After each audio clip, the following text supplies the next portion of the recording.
Board সিদ্ধান্ত দিবে। এই মুহূর্তে ওনার অবস্থা স্থিতিশীল আছে এবং উনি হাসপাতালের কেবিনে এখন এই মুহূর্তে প্রফেসর ডক্টর শাহাবুদ্দিন তালুকদারের অধীন এবং তার নেতৃত্বে একটা মেডিকেল বোর্ড আগে যেটি ছিল professor doctor FM Siddiqui, doctor Jafar Iqbal, তারপরে ডক্টর মামুন তো আছেই, আর আমাদের এখানকার ডাক্তারদের মধ্যে AJM আবু সালে, প্রফেসর নুরুদ্দিন আহমেদ এবং প্রফেসর ডক্টর মাসুম কামাল আমাদের তত্ত্বাবধানে উনি চিকিৎসাধীন আছেন। আর বাইরে থেকে আমাদের ডক্টর শামসুল আরিফিন এবং প্রফেসর ডক্টর একিউম মহসিন ওনার মেডিকেল বোর্ডের সদস্য হিসাবে দায়িত্ব পালন করছে। আর চেস্টের জন্য প্রফেসর ডক্টর জিয়াউল হক চিকিৎসা করেন। অবনতি ঠিক আপনি ওইভাবে কোনো বলা যাবে না, কারণ ব্যাপারটা হচ্ছে একটা ক্রনিক ডিজিজের মধ্যে এবং ওনার তো অনেকগুলো সমস্যা, যেমন যথাযথ সময়ে চিকিৎসা না করতে পারার কারণে যেটি হয়েছে ওনার শারীরিক মানে সুস্থতা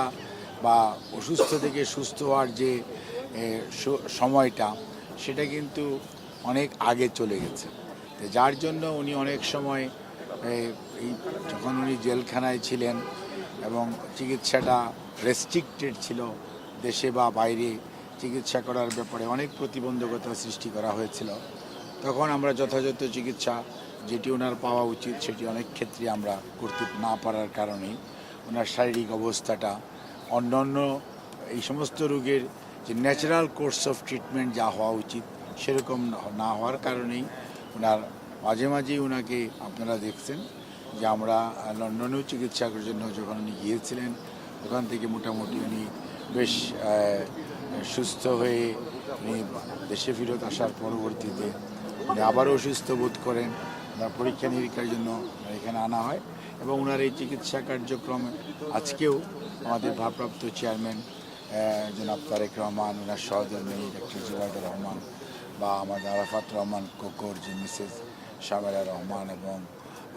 ওনার যে ছোটো ভাই স্বামী ইস্কান্দার, ওনার নিকট আত্মীয়রা সার্বক্ষণিকভাবে এবং আমাদের দলের ভারপ্রাপ্ত চেয়ারম্যান সার্বক্ষণিকভাবেই ওনার চিকিৎসার ব্যাপারে এটা ওখান থেকেই তদারক করেন এবং ভাবি যেহেতু নিজে ডাক্তার এবং উনি ওনার মেডিকেল বোর্ডেও আছে, উনিও এই বিষয়টা সার্বক্ষণিকভাবে খোঁজখবর রাখেন এবং চিকিৎসকদের সাথে যখন আলোচনা হয় তখন উনি অংশগ্রহণ করেন এবং উনি মোটামুটি এখন যে অবস্থায় আছে আমরা আশাবাদী যে হয়তো মেডিকেল বোর্ড আগামী 1-2 দিনের মধ্যেই হয়তো ওনাকে আবার বাড়ি যাওয়ার অনুমতি দেওয়ার সম্ভাবনা রয়েছে। এখন কি সমস্যা আছে আসলে, কোন সমস্যাটা বেশি আছে শরীরের কোন জায়গাটা? আসলে শরীরে অ্যাকচুয়ালি তো ধরেন ওনার ক্রনিক কিডনি ডিজিজের একটি পেশেন্ট, উনি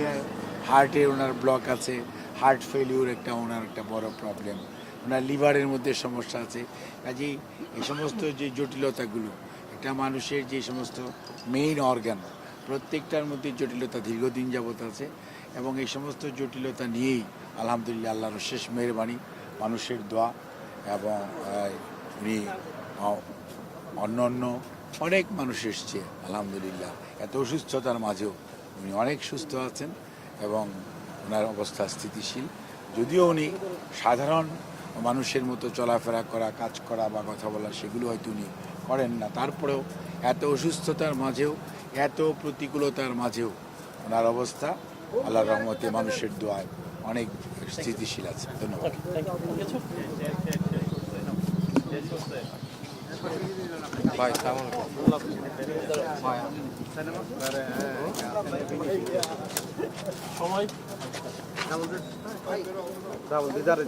দিদার ভাই